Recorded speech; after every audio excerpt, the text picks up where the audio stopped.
শ্রী সীতা রামচন্দ্রাভ্যম নমঃ। শ্রীমদ্ বাল্মীকিও রামায়ণ বালকাণ্ড বা আদিকাণ্ড 1/3 সর্গ।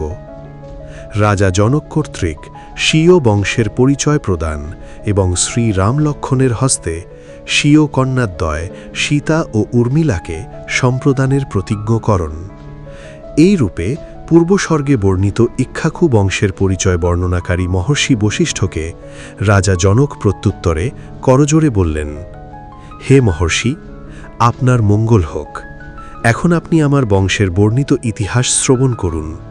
যেহেতু হে মুনিশ্রেষ্ঠ, কন্যা সম্প্রদানকালে কুলীন কর্তৃক নিজ বংশের পরিচয় পুরাপুরি বর্ণনা করা উচিত। অতএব হে মহামতে, আপনি তা শ্রবণ করুন। পুরাকালে পরম ধার্মিক সাত্ত্বিক প্রবর নিমি নামে এক রাজা ছিলেন। স্বীয় সৎকর্মের জন্য তিনি ছিলেন ত্রিভুবন বিখ্যাত। নিমির পুত্রের নাম মিথি, মিথির পুত্র জনক। আমাদের বংশে তিনি প্রথম জনক নামে খ্যাত রাজা। জনক থেকে উদা বসু জন্মগ্রহণ করেন। উদা বসু থেকে ধর্মাত্মা নন্দীবর্ধনের জন্ম হয়। নন্দীবর্ধনের বীরপুত্র সুকেতু। সুকেতু থেকে মহাবলশালী ধর্মাত্মা দেবরাত জন্মগ্রহণ করেন। রাজর্ষি দেবরাতের পুত্র বৃহদ্রথ নামে প্রসিদ্ধ। বৃহদ্রথের মহাবীর নামে বীর ও প্রতাপশালী পুত্র জন্মেছিলেন। মহাবীরের পুত্র সুধৃতি ছিলেন ধৈর্যশীল, সত্যনিষ্ঠ এবং পরাক্রমী। সুধৃতির ধৃষ্টকেতু নামে ধর্মপ্রাণ পরম ধার্মিক পুত্রের জন্ম হয়। রাজা ধৃষ্টকেতুর পুত্র হর্যাস্য নামে খ্যাত ছিলেন। হর্যাস্যের পুত্র মরু, মরুর পুত্র প্রতিন্ধক। প্রতিন্ধকের পুত্র ছিলেন ধর্মপ্রাণ রাজা কীর্তিরথ। কীর্তিরথের পুত্র দেবমীঢ় নামে পরিচিত। দেবমীঢ়ের পুত্র বিবুধ, বিবুধের পুত্র মহিধক। মহিধকের পুত্র মহাবলী রাজা কীর্তিরথ। রাজর্ষি কীর্তিরথের মহারমা নামে পুত্র জন্মগ্রহণ করেন।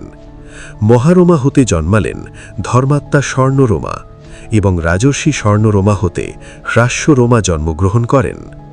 মহাত্মা ধর্মপ্রাণ রাজা হ্রাস্যরমার 2 পুত্র জন্মগ্রহণ করেন।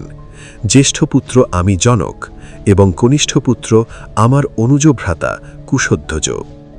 আমি জ্যেষ্ঠ পুত্র বলে আমার পিতা আমাকে রাজ্যে অভিষিক্ত করলেন এবং আমার কনিষ্ঠ ভ্রাতা কুশধ্বজের ভার আমার উপর ন্যস্ত করে নিজে বনে চলে গেলেন বা চতুরাশ্রমে তৃতীয় বানপ্রস্থ অবলম্বন করলেন। বৃদ্ধ পিতা স্বর্গে গমন করলে আমি দেবতুল্য ভ্রাতা কুশধ্বজকে স্নেহের দৃষ্টিতে পালন করে ধর্মানুসারে রাজ্যের ভার বহন করতে লাগলাম। অনন্তর কিছুকাল পরে সুধন্যা নামে এক বীর রাজা সাঙ্কাস্য নগর থেকে এসে মিথিলাপুরী অবরোধ করেছিলেন। তিনি দূতের মাধ্যমে আমাকে সংবাদ পাঠালেন, শিবের অত্যুত্তম ধনুক এবং আপনার কন্যা কমলনয়না সীতাকে আমায় দিয়ে দিন। হে মহর্ষে, অত্যুত্তম ধনুক ও কন্যা না দেওয়াতে আমার সঙ্গে তার যুদ্ধ হয়েছিল। সম্মুখ সমরে সেই রাজা সুধন্যা আমার দ্বারা নিহত হলেন।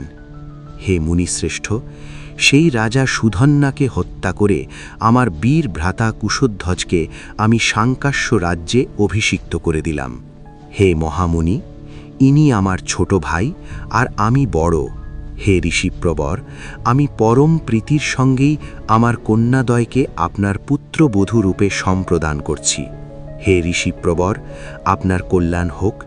দেবকন্যা সদৃশী আমার প্রথমা কন্যা বীর্যশুল্কা সীতাকে এবং দ্বিতীয়া কন্যা উর্মিলাকে আপনার পুত্রবধূদ্বয় রূপে পরম প্রীতির সঙ্গে দান করছি। সীতাকে রামের হাতে এবং উর্মিলাকে লক্ষ্মণের হাতে 3 সত্য করে দান করছি। এ বিষয়ে কোনো সংশয় নেই। মহর্ষি বশিষ্ঠকে উক্ত বাক্য সকল বলে রাজা জনক অতঃপর মহারাজ দশরথের উদ্দেশ্যে বললেন, রাজন, রাম লক্ষ্মণের কল্যাণের জন্য গোদান করান। আপনার মঙ্গল হোক।